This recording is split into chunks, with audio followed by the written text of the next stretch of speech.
There it is. We are live. What is up, fight nerds and dirty gamblers? I am Erik, and this is Erik Bets Fights. Guess what, gang? It's Thursday night. I know some of y'all know what that means. That means it's time for big money bets. We've got past the part of our week where we've put all those smart money line bets in, the ones where we're really thinking about getting a return on our investment. And now it's time to dig through the sand and see if we can find the diamonds in the rough. Right now it's time to see if we can find some smart bets amongst the dumb bets, as I like to call it. Let's go ahead and shout out some folks in the chat here. We've got some of the usual suspects in here. Daz, let's go big bets. Like I put $45 on Mason Jones sub plus 850. I like that. Daz is always in here. Good to see him. Grateful dude. He's always around. I'm ready for some big money bets. So are we. Grateful dude.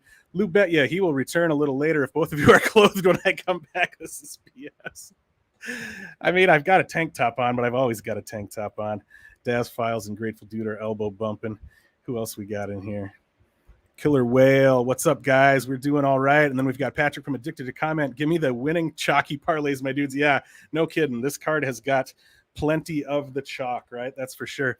All right, well, before we jump into this week's show, I'm going to go ahead and do, I don't really do like a full recap on this show. Usually I only talk about the positives, and obviously when we're talking about our real bets, our tracked bets, then we worry about the transparency there. We want to talk about the wins and the losses. With these big money bets, I just sort of gloss over the stuff that doesn't go so well.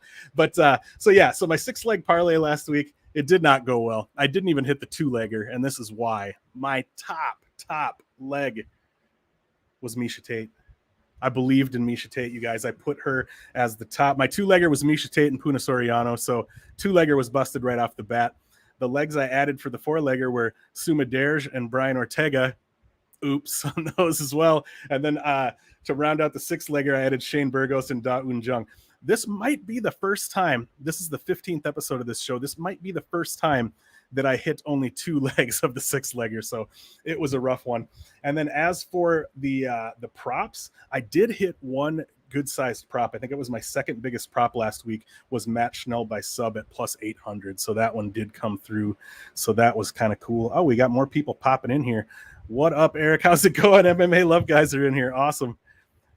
Do you plan to bet on Bellator 283? I don't. I do have a couple Bellator bets, but I just I'm tailing some buddies of mine. I don't usually have time to actually look at the Bellator cards too much myself.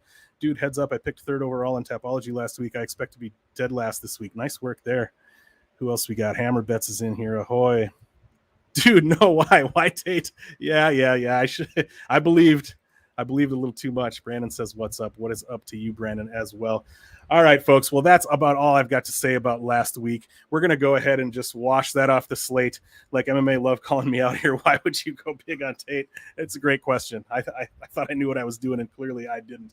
But anyway, folks, we're going to go ahead and move on to talking about our props and parlays for UFC London coming up, headlined by the heavyweight tilt between Curtis Blaydes and Tom Aspinall. Very exciting heavyweight fight we've got coming up. If y'all know me, you know I love heavyweight fights. I even love crappy heavyweight MMA. So here we're looking at good heavyweight MMA. So imagine how excited I am about that. But I am super excited for the guest we've got tonight, folks. He's somebody that I have been watching and listening to for a long time. He's somebody that I think he's a great fit for this show, because his style is kind of to be like, hey, I'm not the greatest capper in the world. I'm obviously doing my best, but more than anything, I'm trying to bring you entertainment. That's exactly how I look at it. I'm always saying like, hey, I don't even recommend that you tail me. I don't claim to be good at this. I'm trying to be good at it.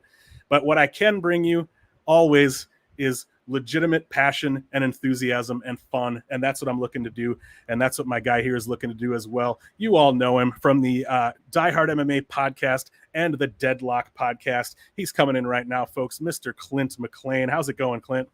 Erik, what's going on, man? Thank you very much for having me, and thank you for the spectacular intro. Props to you for throwing the DeadLock in there on that one as well. Absolutely. Yeah. We got to throw that in there. You and Manpreet out there doing the thing. We love it. So Clint, I'm guessing that most of the folks who are here and most of the folks who are going to be watching this later are probably familiar with who you are, but why don't you give us a little bit of background anyway? Talk about kind of what you do and where people can find you. Yeah, absolutely, man. I'm very, very active on MMA Twitter, so most people in the chat are probably going to know exactly who I am and either love or hate me. Half of them may or may not be blocked. I don't know. You guys, I do the DieHard MMA podcast over on Pub Sports Radio on Mondays.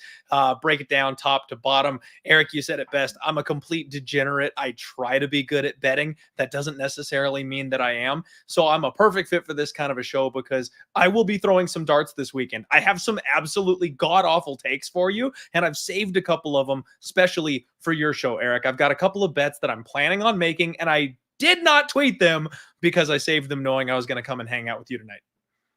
Well, this is the perfect spot to drop those bets. I love it. I'm the guy who's putting Miesha Tate on my top ticket. So we're here. We're here to make some good calls, hopefully. But you better believe there are going to be some bad calls sprinkled in there as well, because that's just how it works out when you're trying to hit these. The show's called Big Money Bets, guys. We're trying to put big numbers behind these bets, and when you do that, sometimes you're going to swing big and you're going to miss big at times as well. But that's okay. Patrick from Addicted to Combat makes a good point. Clint is also the king of TikTok. Yeah, if you look in the description for the video here, folks, I did drop a bunch of Clint's links. I did not put his TikTok link in there, but he is the guy from this community who is doing the TikTok thing and doing it well. So make sure to check him out there as well. Yeah, good stuff. Oh, I already put that one up. How's it going, Victor? Glad to have Victor in there. We've got 11 live viewers right now. I think the record for this show is 20. And I think, you know, how these things go, people always kind of filter in as you're going. I have a feeling we're going to pull some numbers today. So I love it. All right, we're going to go ahead and jump into things, folks. For those of you who have not seen the show before, it basically runs in two parts. First of all, we talk about parlays. Clint and I are each going to give our favorite 2-leg, 4-leg, and 6-leg parlay, with them all building on each other. And then the second part of the show is something we call highly improbable, where we're going to talk about some of our favorite prop bets for the show, building up to our biggest, craziest swing of the night. But yeah, first of all, we're going to take a look at the parlays. You know what, Clint, since you're the guest, I think I'm going to have you kick it off, if that's cool. Why don't you let us know what your 2-legger is and just kind of talk through your reasoning for us a little bit. Yeah, absolutely. So this is a parlay that I am looking at putting together and making, you know, an official bet or whatever. And it's something that I just have not actually locked in yet. But I think a 2-legger that's looking pretty solid to me is if you take the main event, does not go the distance. It's sitting out there about minus 275 or so. You know, the total is set at 3.5, and it was juiced all the way down to like minus 165, minus 175. Most of the books have adjusted that down to a 2.5 now. So just saying fight doesn't go the distance. We need this thing to not go all 5 rounds. I think violence makes a ton of sense in the main event, man. And then for the second leg that I want to go with, that is just another violence leg. Why wouldn't we make a violence parlay here? Kyle Nelson and Jai Herbert, 2 of the gassiest, chinniest glass cannons I have ever seen, stuck in the cage together. And right now, that actually gets you about minus 123. So damn near even money for these 2 fights, just not to go the distance. You know, Kyle Nelson, we know this guy gasses out, moving up to 155, added a whole bunch of shiny new muscle on him. That's going to do 2 things. Either he's going to hit harder or he's going to gas faster. Maybe both. But either way, it's going to lead to this fight ending. Jai Herbert, probably the slicker striker. If he hits Kyle Nelson with the head kick that he got in his last fight, Kyle Nelson's going out cold. However, the way Kyle swings heavies, Jai Herbert's chin is not safe at all. So I, just say both these fights finish inside the distance, minus 123. It's not so bad.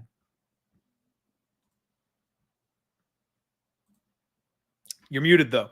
Whoops. Yeah, I'm muted. I like that a lot. I mean, it's hard to argue against it. I mean, especially like you said, with the main event being 5 rounds and those 2 big guys in there. Yeah. Like, I mean, we have seen Curtis Blaydes go 25 minutes, but we don't know what Aspinall is going to look like past 8 minutes or so. And I can't imagine, I'm guessing, but I can't imagine he's going to look great. So I think, it's likely either Aspinall finishes early or gasses out down the stretch and Curtis ends up finishing him. I think that makes a lot of sense. And same with Herbert and Nelson. I like that a lot.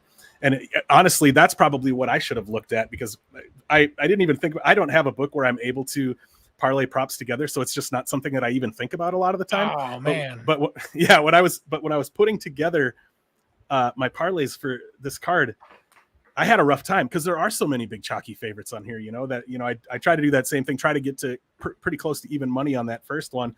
And then usually by the time I get to the 6-legger, I'm up to like, plus 1,500 range or something like that. And I'm nowhere near that this week, but anyway, we don't want to put the cart before the horse. I'll go ahead and drop my 2-legger on you here. So my top fighter this week, I went with Mark Diakisi at about minus 350. I just think he's going to be the better fighter everywhere. I think he can do well on the feet. And of course, what we saw from him last time out is, in that fight, he went D1 Diakisi the whole way.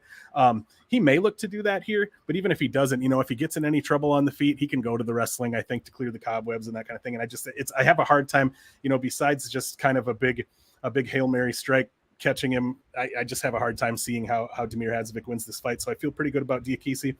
And this was a spot where I don't feel as great about this second leg, but the other fighters that I feel good about are up in the like minus 500 range. And then I wasn't getting close enough to that even money. So I going potentially a little bit risky here. I went with Paddy Pimblett at minus 250. I think Paddy has the finishing upside here. And I guess part of the reason that I am reasonably confident in him is that, I don't think Jordan Levitt can finish him. And if it goes to the cards, who's going to win, right? Jordan Levitt would have to absolutely destroy him pillar to post in order to get a decision in the O2 Arena in front of that London crowd, I think. So, Paddy's the one who is more likely to finish out of the two, I think, just as the more physical and more athletic guy and the better striker. And I actually kind of think the fight will go to a decision, but it's just hard for me to see Levitt getting that decision. So those two together, Diakisi and Pimblett, we end up at minus 125. So like you, I got fairly close to even money there. I don't mind that. I don't mind that at all. I actually already did and this is an official bet that I already tweeted. I did the Scousers parlay. I did Molly McCann and Patty. So I saw that.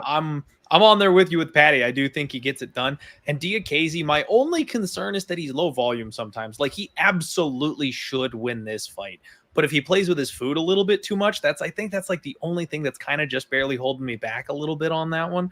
But yep. I do think he wins. At the end of the day, he should get his hand raised. Hammerbet says, Clint, how about minus 170 fight ins and KO TKO for Nelson Herbert? What do you think about that one, Clint? I don't mind that. Neither guy is really much of a submission artist. You might be able to, cut a little bit of the price tag off and save some cash doing it that way. Both guys like to go to work with their fists, so I think that does make some sense, actually. Cool. Yeah, I like it. What are you thinking for your 4-legger, Clint? So am I just throwing both other legs at you here? Yep. Yeah, go for it. Okay, so I'm going to throw Meatball Molly in there, man. I'll be honest, I don't see how Hannah Goldie wins this fight. Like, just plain and simple. I don't understand what her path to victory is. If Molly McCann gives up her arm, sure, she can snap it for her. But if she doesn't do that, she's going to be faster. She's a better grappler. She's going to be on top the whole time. She's going to be playing at range. It's the first time she's ever had a reach advantage. Like, where does Molly lose this fight? I simply don't understand. So I'm going to throw Molly McCann in there. And then I think my final leg, I'm going to use Mason Jones. Ludovic Klein is a guy who, in my opinion, for this fight is head kick or bust. I know he's a fantastic kickboxer, and Mason Jones is a little bit defensively void, but he's going to put a pace on him. And if he can eat shots from David Onama, I think he can eat shots from somebody like Ludovic Klein. He'll be able to outwork him, outgrapple him, tire him out. We've seen Ludovic Klein gas out in those situations. And I actually misquoted this on Monday. I thought Klein was the one filling in on short notice. It's Jones filling in on short notice. And I always grab the tinfoil hat in those situations, Erik. I always feel like when someone pops in on short notice like that, it's because it's an easy spot. They see something that they can take advantage of. They go, that's a quick paycheck right there. So I kind of feel like Mason Jones has targeted Klein, understanding that he should be able to put on a show here. That only gets you plus 178. It's not sexy, guys. This is the chalky parlay, right? So we're not trying to go out of whack here. I think this thing hits, though. Yeah, dude, I can't argue against either of those legs. And like you said, yeah, the numbers that we're going to get to on the parlays this week are not that great. One mistake that I made when I started this show was I was really just trying to get the sexy numbers out there without really thinking about like, hey, I want these bets to win. Like I was always just trying to get a great number on these parlays, and eventually, and same with the props. You know, sometimes my lowest money prop would be like a plus 500 or something, and then it would be like, yeah, I'm not hitting any of these. I want to actually start hitting some of these bets, so I got to like find that sweet spot. So yeah, this week I went with a couple of chalkier ones to get but not too bad on the first two legs because I wanted to get close to the even money. For my third and fourth leg here, I did go quite chalky. And then for my fifth and sixth leg, which we'll get to in a little bit here, but for those I went less so. So I'm a little bit less risk here with the fourth leg, and then more risk when we get to the sixth leg. But so the third leg that I added at minus 550, Nathaniel Wood. I hate to like make it seem like I'm just shrugging a fighter off and saying this guy should cruise here, but that is kind of how I feel about this fight. I mean, obviously looking at the number, the bookmakers and the betting public do seem to agree with that. I just think Nathaniel Wood's going to have a pretty massive advantage on the feet. I think he's, the better striker, the much quicker guy, the much more agile guy. If it goes to the ground, I do think he can hold his own there. It's hard for me to see how Charles Rosa would win this fight except by finding a sneaky sub, which he hasn't done in a long time. I mean, obviously that's kind of the main, the story of Charles Rosa is that he's a slick submission grappler, and I'm not necessarily arguing against that, but it's been a while since the guy has come through with something like that. So unless he's able to use that size advantage in ways that I'm not expecting, I do think Nathaniel Wood should come through for us here. And then my fourth leg, same as you, Mason Jones. And I don't really have much to add, on top of what you said there. I just think, barring Klein finding, a round one KO or something like that, I think Jones shouldn't have too much trouble here. And I like what you said about him, potentially seeing something exploitable in Ludovic Klein as an opponent and being willing to take that late match like that. And funnily enough, my number, yours came out to plus 178, was it? Yeah, plus 178. Yeah, I'm plus 174, so we're almost in exactly the same. Normally I'm like twice that by the time I get to this leg, but that's just the way this card is working out. How dirty is it that you can go 4 legs and not even get 2-1? Yeah, it's ugly, man, for sure. Any thoughts on those at all? I like him. I guess you already talked about Jones. Yeah. So we both agree on Jones. This is a chalky card, man. And yeah, Nathaniel Wood, I think, the only thing holding me off that one, and this is maybe, I think I'm just being a little superstitious here, is the fact that he's undersized. He's a little small coming up a weight class. I still think he wins. But at the same time, it's like Charles Rosa never has a size advantage. He's going to have a size advantage on Saturday. So that's kind of the only thing that kind of worries me. But the fact is, he falls to his back. He's not an offensive wrestler. He's not going to bully anybody with that size. He'll still probably be on the back foot. He's going to be at a speed disadvantage. So yeah, I mean, Wood absolutely should still win. But geez, we're getting up into like minus 600 territory. And it's just like, oh, yeah. Getting a stomach ache from all this chalk this week, man. Yeah, it's like, at what point do you draw the line where it's just like you're just not really getting any value by putting them in parlays even, right? Yeah, like that's definitely getting close to that point for me for sure.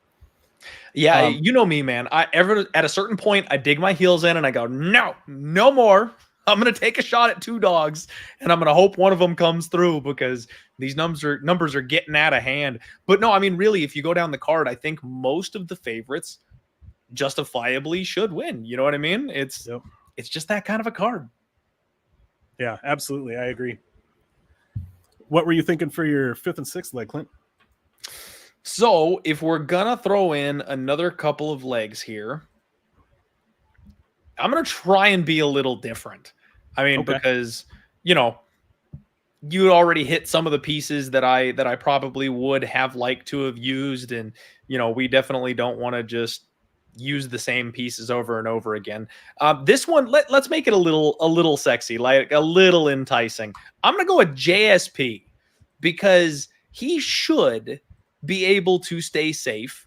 He should be able to avoid the Darce choke. He's been training to defend it nonstop since he almost got caught in it his last fight. So if he just if he just survives round 1 and gets this thing past that first round, I think he should probably TKO Mach 1 Americani at some point when he gasses out and slows down. So let's go ahead and go with JSP. Got to find somebody, not quite as big of a price tag to try to bring these numbers down just a little bit. And then for that last leg, oh man, this is the one that I really kind of struggled with. I'm sorry. I'm going to be lame. I'm going to go with Paddy. I'm going to go with Paddy Pimblett because he's set up to win this fight. This is a spot that he is absolutely supposed to win. Like they put the perfect opponent in front of him, somebody who has no offensive firepower, who's a grappler only, and that's Paddy's biggest strength is the grappling. If this fight is even close, if Leavitt does everything he can to make this thing boring and dull, Paddy's still getting his hand raised at the end of it. Like, Leavitt has to submit this man in London to be able to get the win. So I'm going to go Paddy Pimblett, throw him in there. That 6-legger will get you plus 485 at that point. So now we're getting into a little bit better of a number, make it a bit more interesting. Still not great, but for this card, I think that'll work. Yeah, man, I can't argue with either of those legs. And like you were saying, I mean, I'm a little bit of a dog catcher too. I know that that's kind of the way that you tend to roll. And, looking at my betmma.tips tracking, Big Underdogs is where I have my biggest ROI coming through. So, I mean, so far it's working for me. And there you go.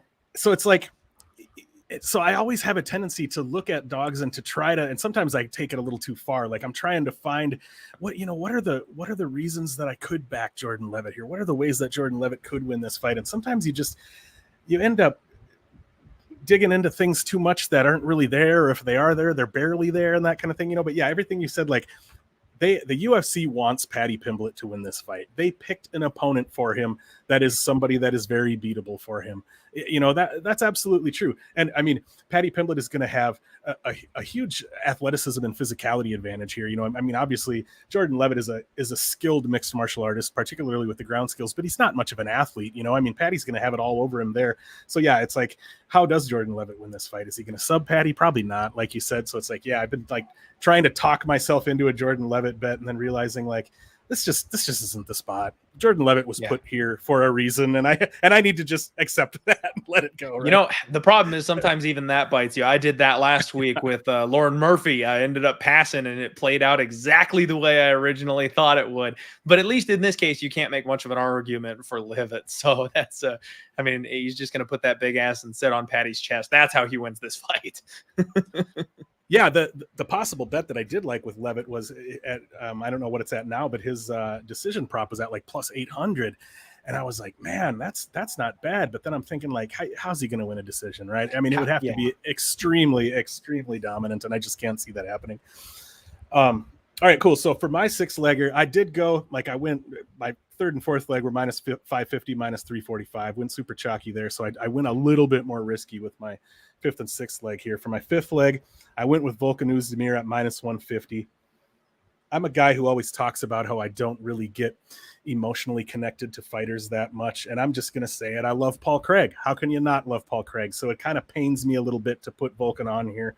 But the more and more I've thought about this fight, I mean, Paul Craig is almost always losing the fight until he's not, and almost always catching lightning in a bottle and just finding that moment, and if he doesn't find that moment, what happens? We have seen him get knocked out. We've seen him get knocked out early. We've seen him get knocked out in the first round numerous times. And I don't know, I've gone back and forth on this one, but I think that's how I lean toward it playing out. And I just think Volkan, I mean, I've said the same thing before, said the same thing about Jamal Hill and, whoever else, but I just think Volkan is going to be able to be smart enough here. He knows what he needs to do. He knows what he needs not to do. But of course, lots of other fighters have been in that same situation and it didn't work out for them. But I'm choosing to trust Volkan here at minus 150.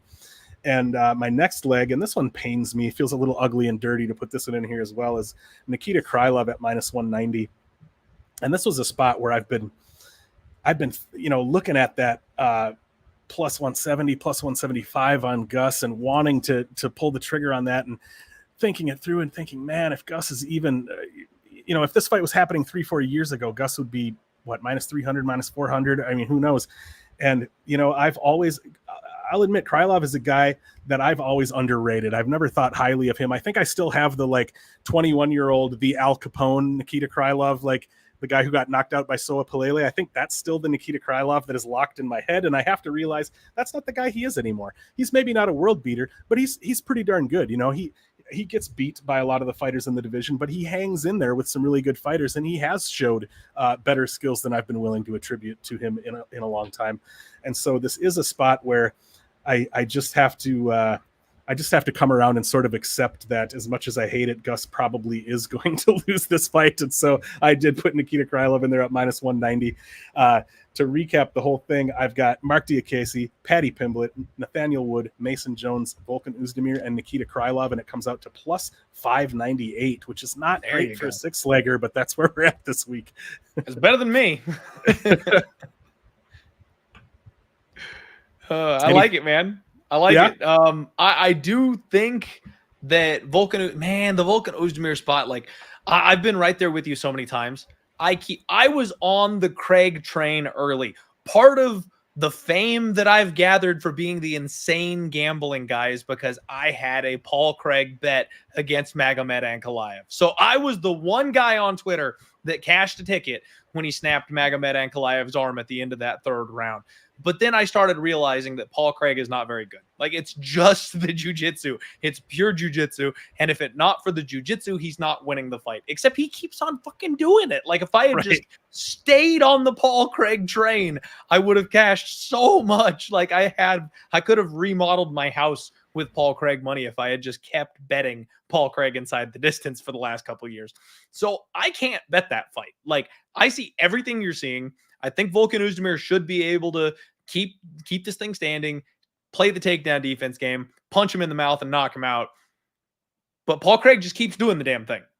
So I'm not touching that fight. I do think that you're right. He is the right side. He probably should be able to keep it standing and get the knockout. But Volkan Oezdemir is also a guy that I think is relatively mid-tier at best. His knockout power is not what it's not what we were sold on back in the day. He's only knocked out some of the chinniest fighters in the organization. But in fairness, Paul Craig is pretty damn chinny too. He might have been knocked out in round one of his last fight and, managed to recover from it to get that triangle choke. He's super hittable. So we might see No Time Oezdemir make his return on Saturday. And I do have thoughts on the Nikita Krylov and Alexander Gustafsson fight, but I think I want to save those because I think we've got a couple more bets to place here. I might want to hang on to that for the next set. Do it. I like it. Cool. You want to go ahead? We can go ahead and move into the prop portion of the show. Do you want to go ahead? And so the way we normally do this, we start with the lowest money prop and then work our way up. So if you want to go ahead and give your wimpiest prop on your slate. So the wimpiest prop that I'll give you is Chris Curtis by KO. Plus 240. My action man, Chris Curtis. You know what? I'm not getting off the train, Erik. I am staying on with Chris Curtis until he gives me a reason to get off. And I think he's fighting an opponent who his team and his coach have trained for. So he already knows the Joker inside and out. In fact, if you listen to the interview, he mimicked the Joker for Sean Strickland. So he knows the man's tendencies. He became the Joker for a camp already. And if you go back and you watch the fight where Sean Strickland was fighting Jack Hermanson, that's where we really got introduced to Chris Curtis because you can hear him yelling from outside the cage. And in that fight, Sean Strickland basically stuck to a jab the entire night. Didn't do a damn other thing. Stuck to the jab and got himself a nice decision win by doing basically nothing. Chris Curtis was getting pissed at him, Erik. He was so mad. You could hear him yelling, 4-3 and we go home. He knows the opening. He knows the winning combination. My guy Chris Curtis hits harder than Sean Strickland does. He is smarter than Sean Strickland. He will go out there and not get paid by the minute. He's looking to finish this fight. If he can play the floor is lava like he always does, keep this thing standing, and then go to work with those body shots. Jack Hermanson is a guy who's been hurt, knocked down, KO'd before. I think he can get it done. So I'll say Chris Curtis by KO plus 240. That's my first prop for this weekend. I love that you're riding with the action man, Clint. I mean, the action man, he's in my write-up this week, I talked about how he's one of the best feel-good stories that we've seen in the UFC in a long time, right? Like an aging veteran who's been around the game a long time, had pretty much given up on his UFC dream. You know, he'd reached the point where he was like, well, it's not going to happen for me. And then I don't know if he actually retired or at least considered retiring. He was basically done with the sport. And then, we jump ahead a little bit. Not only does he get his call up to the UFC, but the guy's won 3 fights in a row against like a pretty decent competition. It's one of those stories that makes you all fuzzy inside. So I love that. Yeah, man, I love it. I hope you're right, man. I hope Chris Curtis does get that KO again. It's making for a fantastic story. So I mentioned when I posted the link for the show today, I said I'm going to give out a prop that is unlike anything I've ever given out in. This is the 15th episode of the show, and all the whatever 6 times 14 is, and all those props that I've given out, I've never given out a prop with a minus sign in front of it. Ugh. Ugly. Oh, yeah, ugly. I know. Who wants to bet a prop with a minus sign in front of it? I don't, but the funny thing is I already did. And I usually, I give the warning that I don't actually bet every single bet that I give out on this show, but I do tell you which ones that I do bet. And, like I said, when I first started the show, I was always starting at like plus 500. And eventually I had to like start dropping that down because I'm like, I got to start actually hitting some of these bets. And so since this is a prop that I did play, I decided to go ahead and put it out here as my smallest one of the night. It's at minus 150, Nathaniel Wood by decision. I think it's a spot where we're getting a guy who's at like minus 550, minus 600. I kind of already talked about, why I think the fight will go to decision. Like I do think Nathaniel Wood should win this fight, probably even pretty handily, but I don't think he's going to be able to finish Rosa. So we're getting a guy who's minus 600 and getting what I think is his most likely path to victory at minus 150. That seemed like a pretty playable spot to me. So I did put a unit and a half on Nathaniel Wood by decision at minus 150. And I'm going to try to never do that dirty thing again where my prop doesn't have a plus sign in front of it, but there it is. I like it. I think that makes perfect sense. I talked about it with him being a little undersized.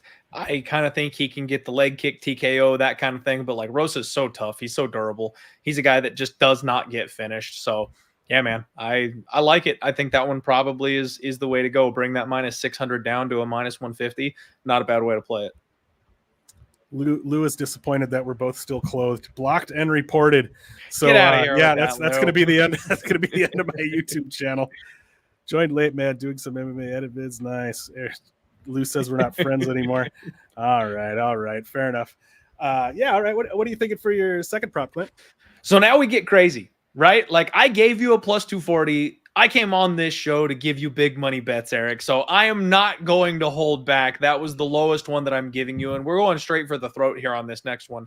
Mark Diakese via submission at 10-1 is going to be my next pick here. Diakese, D1 Diakese, we've seen, knows how to grapple. That man can take his opponent down. He can ride on him, positionally sound, very physically strong. Got those little bumps on his abs, but we won't talk about that. He's facing a guy in Damir Hadzovic who is a known gasser. This man goes hard early and slows down over the course of the fight. Damn near got tapped out by Yancy Medeiros in his last fight, and that is a bad look, my friend. If you almost get finished by Yancy Medeiros in the third round because you can't defend yourself, that is a bad look. We know that Diakese is more of a striker than he is a grappler, but if he goes back to that grappling well in this fight, he's taking on a guy who will slow down, and that's my favorite to target round threes for, is fighters that gas out because they got nothing to defend themselves with in that third round. Hadzovic is a guy who is tough to finish. He doesn't get knocked out easily. And we have seen that Diakese's been a bit of a decisionator. So what do you do when you can't get the referee to step in? What do you do when you can't quite sever the man from his consciousness? You grab a neck. We're going to go Mark Diakese sub 10-1. I love that, Clint. I love that so much. In fact, that's a prop that I specifically looked up yesterday because I wanted to see what the number was at.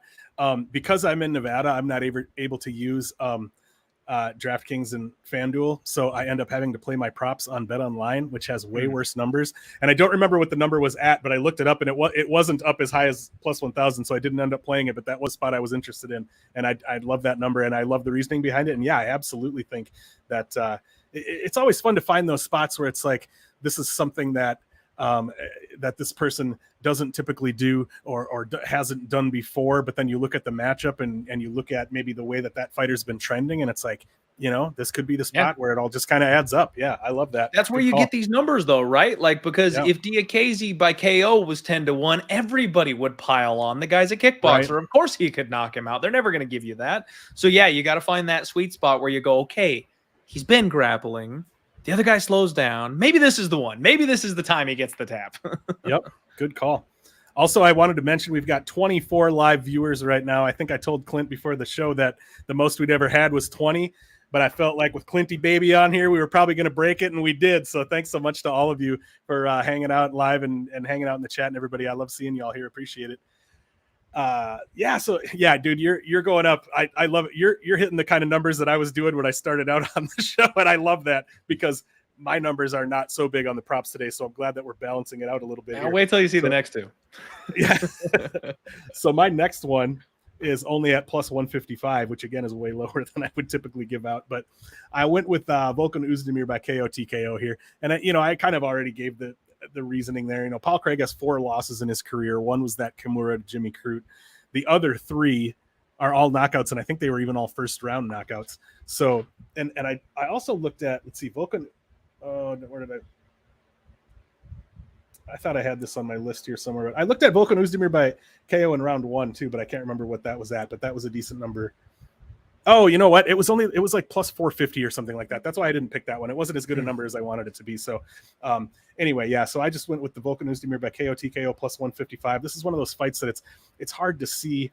It's hard to see it going to decision. And I think the bookmakers they're on to Paul Craig by sub at this point. I think Paul Craig by sub is at like plus 210 or something. So that's not that fun to hit either. Yeah. So, so I just went with the Volkan Oezdemir by KO TKO because, with this particular fight, I'm oversimplifying a little bit, but it's almost like that KO prop and that sub prop are their money lines, right? So it's like Volkan Oezdemir by KO plus 155. That's just Volkan Oezdemir's money line. So that's what I went with for my second one. Okay. Yeah, man, we talked about that one. I think that makes sense. I think that's not a half bad spot. You're bringing that number where it's more playable for the most likely path to victory. I like it. And Lou, no Yambag Yahtzee for me today. Sorry, those numbers are too short. Rob says Craig's getting the sub. You know what, Rob? Here's the thing. Even though I have bet on Volkan Oezdemir, I hope you're right. This is absolutely one of those situations. I every so often have situations where even when I have a bet on one fighter, I just, especially when somebody's an underdog and just isn't expected to come through, I would be happier to see that fighter win, even though I lose my bet. And this is one of those spots. No matter what I have on Volkan Oezdemir, I hope Craig wins. So I'm with you there, Rob. All right. Where were we at? We're at your third one, I think, Clint, right? Number 3 coming up. Here we go. This is where the stuff gets good. All right. So I took a very, very hard stance on a very low-level fight earlier this week. I think Victoria Leonardo should have been lined the favorite against Mandy Bohm. Straight up. I think this is a buy low spot on a girl who has proven that she's UFC caliber and has fought 2 of the toughest chicks she could possibly fight in her first 2 UFC matches. So she is being absolutely disrespected here by this newcomer who is slow and gasses. Mandy Bohm doesn't bring anything to the table that really overly concerns me. And Victoria Leonardo is training with Andrea KGB Lee, who for her style, I think is kind of a perfect mentor as far as what she wants to do in the UFC. She'll be faster. If she closes the gap and gets inside that range, she'll be able to land in the pocket. If she can get this fight to the ground, which we all know she wants to do, she can just physically overpower Bohm, who's shown that she doesn't have much off of her back. So Victoria Leonardo, I think, wins this fight. More so than that, I think once she gets her on the ground, she can go to work. However, she's a vicious little tornado. She doesn't want to choke anybody out. She wants to pound your face through the mat, as evidenced by her training with someone like Andrea KGB Lee. I think that kind of lends to the style here. So I think she's going to TKO her. But no, Erik, that's not enough. We're going to go for Victoria Leonardo to win by KO TKO in the 3rd round, because that is when she is going to have the gas. That is when Bohm will be slowing down. And even if she's down on the cards going into that 3rd round, she's going to need a finish to get the win. So a gassed out Bohm on her back. We will have elbows from Victoria Leonardo raining down on this poor girl's head. 35-1 is what we've got for this prop. I like it. I will be betting it. This is going to make my official card this week. I think Victoria Leonardo TKOs Mandy Bowman, gets her out of there. I'm just hoping it's in the third round so we can catch some extra sprinkles to go along with it. I just got to say this to you, Clint, and to everybody in the chat, and to everybody watching this in the future. You guys, we give out 6 props on this show, and never, ever have we already been on third round finishes with the third prop. We're already at like plus 3,500. I love it. I can't wait to see where this is going, Clint. I can't wait to see where this is going. Because I like that too. I like that reasoning. You know what, Eric? And I may have messed up the format. Are we supposed to be doing 6 props? Yes. That's Shit, okay. I thought we were doing 4. All right. I was building to my last one there. I only had one left. You know what? Don't worry about it. That's all right. Don't worry about it. Because I promised you that I was going to get you out of here in an hour, and in order to stick to that, my wife and I already bought tickets to a movie that's right after this, so that I would make sure that I stick to that hour. So don't even worry about it. If you've got some other ones that you like that you want to throw out, or some other things you've been thinking about to throw out, you can do that too. That's fine, but no worries at all. So for my third one, and this is one that I did bet, I went with Claudio Silva by sub at plus 550. And I'm going to be honest with you guys. I mentioned this in my full card breakdown this week. I think I probably mentioned it in my trivia video this week too. My schedule got a little goofed up this week, and I was having internet issues this week, and I didn't finish all the tape. You guys, I wiki capped this, and I still bet Claudio Silva by submission. So there you go. I'm not even really going to give my reasoning behind it because, like I said, I just wiki capped it. But Silva has 5 UFC wins. 3 of those are by sub. I would argue that Nicholas Dalby hasn't looked great lately and has potentially been looking worse as time has gone on. And he just got club and subbed a few fights ago by somebody who's, well, never mind. I'm not going to say, I was going to say somebody who's not terribly good, but I'm not going to talk shit. I'm not going to say that about him. It doesn't matter. But yeah. So anyway, Claudio Silva by sub plus 550 is my third one. I like that. I actually like that a lot. That's one where his club and sub is vicious, and that's what he does best. And we've seen Dalby fall to that before. I don't think much of Dalby in general, just period. The way he fights really sets up for someone like Claudio Silva, who's a known gasser, to be able to extend the fight a little bit more, because Dalby kind of sits back and waits for his window to explode. That's not going to push the gas tank of Claudio Silva. He might be fresher in rounds 2 and 3 than he ever usually is. And if they do that car crash thing where they both leap in with a big bomb, it's getting, whoever falls over first is going to be there. He'll grab a neck. I like that. I like that spot, and it's a good number. Yeah, and I actually kind of agree with you, Rob. I see Herbert Burns and so yeah. I mean, I can't disagree with that comparison to some degree. Unfortunately, I feel like that could go to decision. Silva kind of a 1-round guy. Yeah, kind of the same thing Rob was saying as far as him being Herbert Burns. Maybe not quite to that extent, but yeah, that makes sense. Whoops, click that. All right, cool. So you had 4 prepared, Clint, props? So I only prepared 4. I've got my big Bertha coming up as my last prop to give you, man. Just so we don't, shortchange the people. Ones that I did kind of look at, didn't choose to go with for the show. Kyle Nelson, first round KO TKO, I think makes some sense. If he just goes out there and tries to mollywop Jai early and clips him with one of those big overhand winging right hands, that's like plus 850.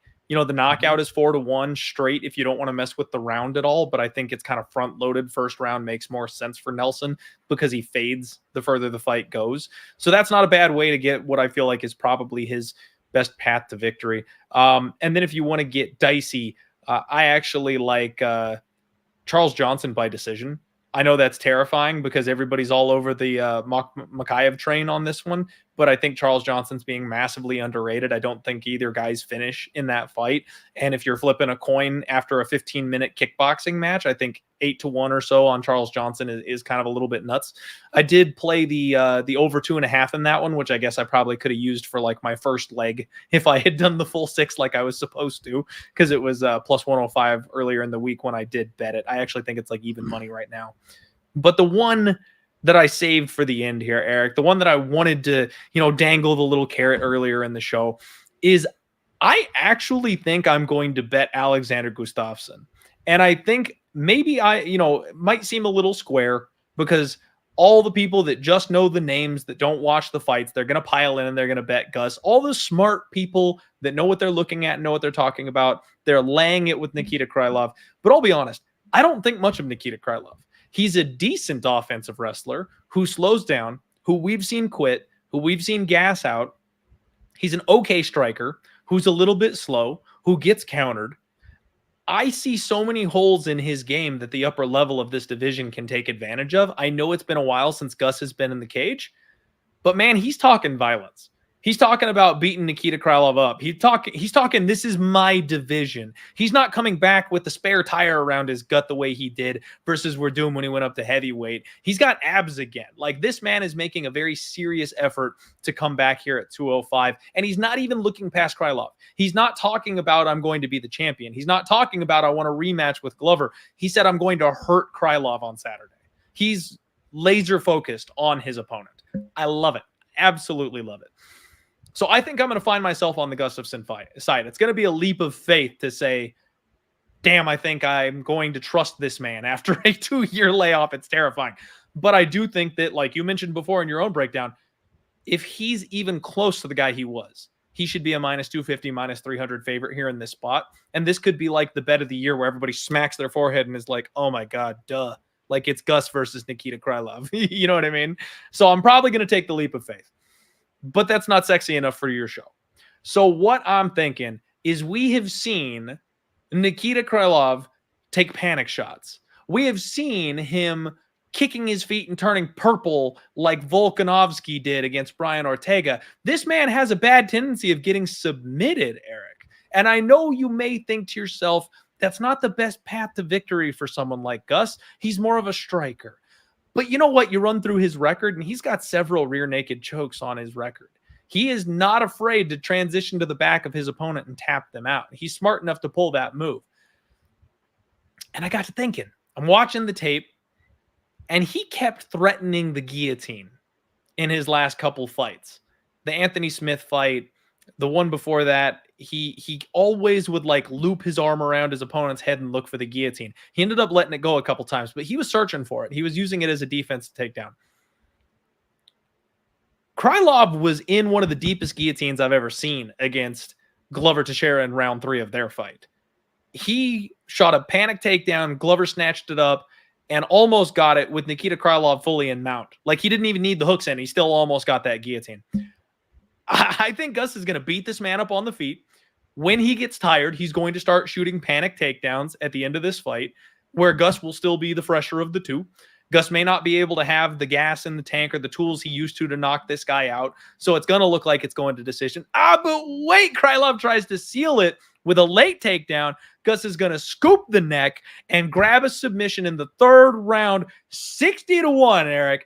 Gustafsson by sub in round 3. We're going 60-1 for this one. And I do actually plan on putting my own hard-earned money on that bet, because I think it's got a real possibility of happening, and it's going to catch these bookies with their pants down. I just had my official grabbed my pen and scribbled some notes down moment because I love that, and I might have to put a little something on that too. Dude, first of all, I love that you went with a plus 6,000 here. I love that you went with Gus, because like I was saying, like, I want to believe that Gus can get this done as well. And one area where I am super lacking in my research, in my capping, is actually looking at social media and interviews and stuff like that. And you dropped some information that I wasn't aware of at all, as far as where his fitness level is at, where his focus is at, and stuff like that.